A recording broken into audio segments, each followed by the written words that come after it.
Hello, welcome back to Road to Comic-Con with Pale Horse. In this episode I'll be sharing my thoughts on MightyCon and catching you up what's happened these couple of weeks. So MightyCon's over, I had a great time and it was a great first time experience. And I'm glad to say I got my first show jitters out of the way. I sold a bunch of prints and I managed to get a commission, and I'm definitely going to be signing on for some more of these MightyCon shows. I wanted to talk a little bit about looking professional at the show. At my first show I didn't have a tablecloth, and I felt that seeing the wood on the table really didn't make my painting stand out, and I felt it cheapened the way my booth looked. So at the last show that I had borrowed a really cheap plastic tablecloth for like a barbecue. And when I laid my paintings out and stood my little sketch cards out there and placed all my prints in nice rows, it really did set my table off and make me look more professional. Along with that, standing up and being there to answer your questions and greet your customers or your potential customers really goes a long way. So I really went out of my way to shake the hands and talk to them or hand them a card or just ask them how their day was going at the con.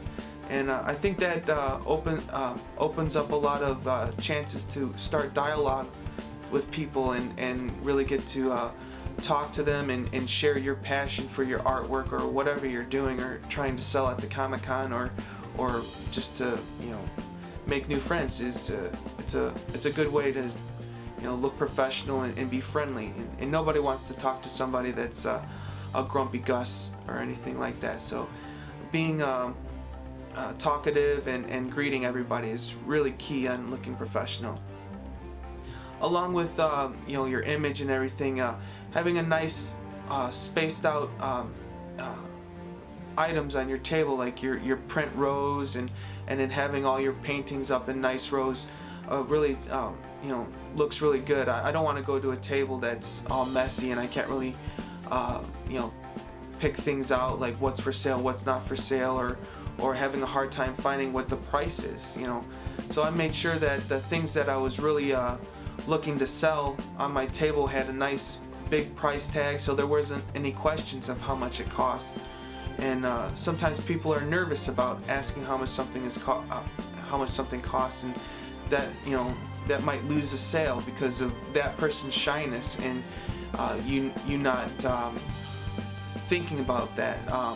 That's kind of weird, but a lot of people are shy when it comes to public situations like that. A lot of people might not ask you how much something costs if they really want it, and that they might walk away without buying it. So it's kind of a good idea to put clear price tags on your stuff, and actually being confident in your pricing. That's the main thing. If you want something, you want a certain amount of money for a painting, you gotta put it on there. You can't backpedal and say, oh, I think it's going to be something. You got to be exact and tell them, this is what I want for that, and don't back down on your price. If you think that's what your art is worth, put it on there. So when you sell that piece, you're happy with what you get, and you're not kicking yourself saying, man, I wish I had a couple more dollars on that painting. I really needed that, or it was more worth more money than I got for it. So make sure that you're exact in your pricing, and you're definitely having the price tags big enough for people to see, so there's no questions. And it just helps a lot dealing with strangers or potential customers that may be shy and stuff like that. Going on with the image on my booth, I recently purchased a vinyl sign, a 6-foot vinyl sign with a few of my paintings on it and my logo. I've been really wanting one of these signs for the longest time, and I finally had enough spare cash laying around from selling some prints from these other shows that I was able to purchase a 6-foot vinyl sign for my table. I'll show a picture here, and I can't wait to use it at my next show. I feel even more professional now that I have this sign, and it's just gonna look awesome when I put it up on my table, and people can walk by and really see my sign from way far off and really know that, you know, I'm a professional at what I'm doing. Another art tip that I want to throw in there is when you're at these Comic-Cons, sometimes people ask you to do a painting, and if they are serious and they're willing to put up the money for it, but their idea seems like it might be challenging your skills a little bit, just take a deep breath and take that job, because in the short time that I've been doing these custom paintings and the stuff that I've been doing, I've been asked to do a few kind of weird, maybe not weird, but definitely not fully in my skill set kind of paintings. And when I've done them, they've come out pretty successful, and I always like to test my mettle a little bit and dive into the unknown. And you never know, you might come out with something really awesome, or you might, you know, learn a new skill. So always take that job. I'm also going to be sharing a short tutorial video on how I get some of my glow effects with my airbrush. I recently got a commission at the Comic-Con, as I was telling you guys, and this is my my commission piece. It's a large Yoda piece, and I used some airbrush with it, and it turned out pretty good. The client was awesome. I'll go into a little bit of etiquette dealing with clients in a second here, but he was a real nice guy. He actually picked up one of my cards off my table at the Comic-Con, and he was the one that sent me the email asking for the custom painting. So I'll just talk about a little bit of etiquette on my part as a providing the service to the customer. When I received his email, I chatted him up a little bit, kind of felt out like what he was trying to get at.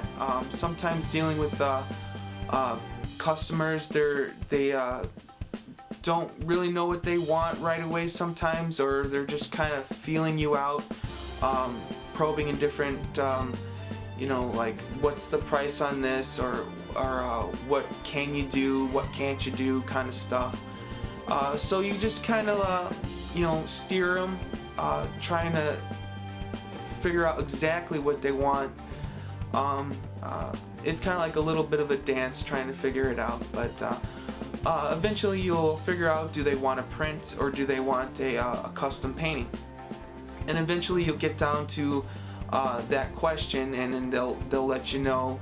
And in this case, he really wanted a custom painting, and he took a liking to one of my other Yoda paintings that I did in the past, and I told him that I would do something similar, because I don't really like to repeat paintings that I've done before, just to, you know, so I have just one type of that painting. It makes me feel a little weird when people want me to reproduce paintings that I've already done. So I told him that I would do something similar. And I described my idea. He was pretty cool with the idea. Then I took about a day to draw up a sketch and get it sent to him and get the okay. And when you do these types of custom paintings, when you're not dealing with somebody in person, it's a great idea to get a deposit. This has happened to me in the past. It's not fun, and it's not something I like to talk about too much, but it happens to everybody. It's when people have you do something and they don't pay you. That's the worst thing that can happen to you, because you've wasted all that time, you've wasted your materials, and you don't have any money to show for all that waste. And if you're doing a custom painting, such as a portrait, and they don't pay you, someone's not going to buy somebody's family member. You know, movie art, or you know, custom designs and stuff like that, you can resell, but you can't resell somebody's family member. And so it's always a good idea to get at least half of what you're going to be charging. So you know, after I came up with the idea of what I wanted to do, and I talked it over with the client. I told him that I like to get half up front and half on completion, or the rest of it on completion. He was fine with that. I sent him the PayPal link, and he sent me the money, and I started. So what I did was I drew up his sketch and I sent it to him to make sure that there wasn't anything he wanted to change with it, or so I could get the okay and go ahead and do it. He said okay, and then I just went away and just started painting. And this is the part that I think really shows your professionalism. I told him in the email that he would get regular updates, and I wanted to stick to my schedule as best as possible.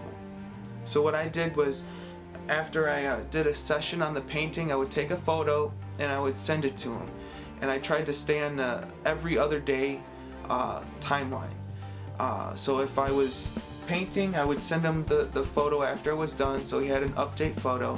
But if I didn't happen to get in the studio and paint, I would send him an email saying that I'll have a picture the next day. Just a little heads up. I wasn't able to get in the studio every day, so I would just send him a little email saying, I'll be having an update photo for you the next day, or on a certain day when I know I was going to be in the studio. And just tell him that you're liking the progress, and be honest about how you feel about it, so that he can feel that you're doing a good job to the best of your abilities, and that he's not worrying if you're just not doing anything or slacking off, or is he going to get his product at the end. So in my mind, a good dialogue with your client is key for being a professional and keeping, maybe he might buy something from me in the future, so I want to project to him that he's that I'm trustworthy, that I'll stand by my word. What I'm promising is what I'm going to deliver. So I sent him a picture of the final product. He was ecstatic. He really loved it. He had told me that he was going to it was going to be a centerpiece of his new man cave or little room that he's got going on, and so I'm pretty happy to have my painting in such a predominant place in his home. So with that said, I'm gonna let my tutorial run right here, and I'll share a little voiceover over top of it. So I hope you enjoy that, and I'll be back in a few minutes. The first step into getting a good glow illusion is to create some separation between your main character and the background. I used a wash of purple and blue to drop back the trees and pull Yoda forward, and also to give some definition to the fog coming off the water. After making sure that my purple and blue washes were exactly how I wanted them to be, I started to put in the furthest away light sources using yellow. Then I added a little bit of splatter to serve as some atmospheric mist, reflecting and shimmering light back from the light sources. I also picked out a few of those yellow dots and painted them bright white, paint right out of the tube. Doing that pushes Yoda further into the picture and gives me more depth in my painting. I selected a few of those white dots and gave it a slight halo effect with my airbrush using a white and yellow wash. Using this simple technique can really take your paintings to the next level. Have fun and keep painting. Did you learn anything from that tutorial video? If you did, let me know in the comments, and maybe I'll do another one next time. But today, I'm going to be painting a 4x4 Jack Nicholson as the Joker. Enjoy!